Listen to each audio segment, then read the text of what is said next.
వడలంటే కేవలం బ్రేక్ఫాస్ట్ లేదా స్నాక్స్లా తినడమే కాదు, వాటితో అదిరిపోయే పులుసు కూడా పెట్టుకోవచ్చని మీకు తెలుసా?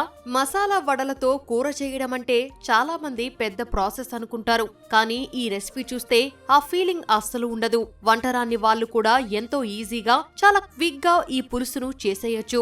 వేడి వేడి అన్నంలోకి పుల్ల పుల్లగా కారం కారంగా ఉండే ఈ మసాలా వడల పులుసు వేసుకుని తింటే ఆ రుచే వేరు. మరి ఆలస్యం చేయకుండా నోరూరించే ఈ స్పెషల్ రెసిపీని ఎలా తయారు చేయాలో చూసేద్దాం రండి. మసాలా వడల పులుసు తయారీకి కావాల్సిన పదార్థాలు: మసాలా వడలు 4, ఆవాలు 1 టీ స్పూన్, మెంతులు ½ టీ స్పూన్, వెల్లుల్లి రెబ్బలు 4, పచ్చిశనగపప్పు 1 టీ స్పూన్, టమాటా ముక్కలు 1 కప్పు, కరివేపాకు 2 రెబ్బలు, ఉల్లిపాయ ముక్కలు 1 కప్పు, సాంబార్ ఉల్లిపాయలు 4 లేదా 6, కారం 1 టీ స్పూన్, ఉప్పు తగినంత, పసుపు చిటికెడు, ధనియాల పొడి 1 teaspoon, garam masala 1 teaspoon, చింతపండు రసం 1 కప్పు, నూనె 3 టీ స్పూన్లు. మసాలా వడల పులుసు తయారీ విధానం.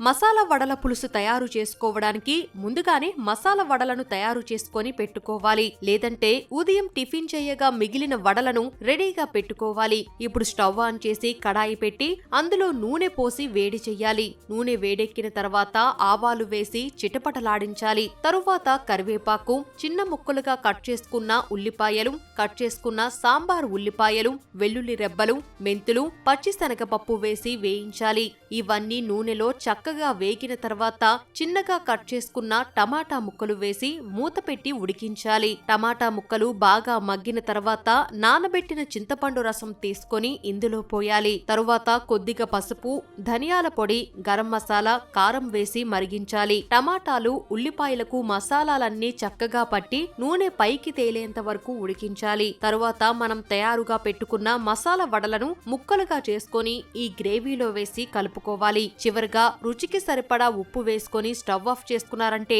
గుమగుమలాడే మసాలా వడల పులుసు రెడీ.